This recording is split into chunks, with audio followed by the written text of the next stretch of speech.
आज मैं आपको सिंपली कुछ एमआरआई रिपोर्ट्स को रीड करना सिखाता हूं, जिसमें आप फिल्म देखकर बीमारियों का पता लगा पाएंगे। पहला, ये जो आपकी स्क्रीन पर दिख रहा है, ये ब्रेन हेमरेज का एमआरआई है। अगर आपको किसी एमआरआई या सीटी स्कैन में कुछ इस तरह का दिखता है तो आप ये समझ जाइए कि इस पेशेंट को ब्रेन हेमरेज हो चुका है। आपको सीटी स्कैन और एमआरआई में कुछ चीज़ें सेम दिखती हैं, बट दोस्तों एमआरआई जो होता है वो ज़्यादा क्लियर इमेजिंग देता है। सीटी स्कैन उसकी अपेक्षा थोड़ा कम क्लियर इमेजिंग देता है, बट दोनों लगभग सेम ही होते हैं। और अगला, ये जो आप देख रहे हैं, आपकी स्क्रीन पर दिख रहा है, ये है इस्कीमिया। इस्कीमिया का मतलब होता है ब्रेन स्ट्रोक। अगर किसी पेशेंट को ब्रेन में किसी एक पर्टिकुलर आर्टरी में ब्लड सप्लाई अच्छे से नहीं हो रही है तो वहाँ की जो सेल्स होती हैं उनको ऑक्सीजन नहीं मिल पाती, जिसकी वजह से ब्रेन हाइपोक्सिया हो जाता है और पेशेंट कोमा में चला जाता है, या पेशेंट बेहोश हो जाता है, या उसे झटके भी आ जाते हैं।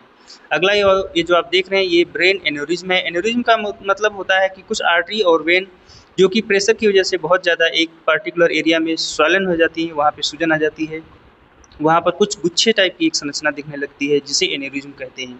ये जो आप स्क्रीन पर गोल सा पार्ट देख रहे हैं, ये ब्रेन एन्यूरिज्म है।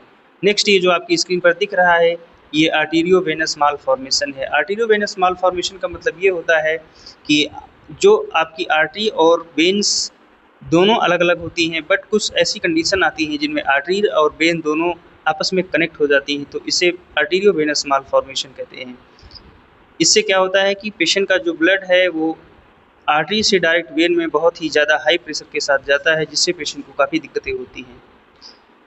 अगला, ये आप देख रहे हैं, ये मेनिंजियोमा है। मेनिंजियोमा का मतलब होता है एक ऐसा ट्यूमर जो कि नॉन कैंसरस है, और वो ब्रेन की मेनिंजीज यानी कि जो लेयर होती हैं ब्रेन के ऊपर की 3 लेयर मेनिंजीज, उसी में एक इस टाइप का ट्यूमर होता है, जिसे मेनिंजियोमा कहते हैं। ये स्पाइनल कार्ड और ब्रेन की मेनिंजीज में हो सकता है। नेक्स्ट, ये जो आप देख रहे हैं, ये ट्यूमर है।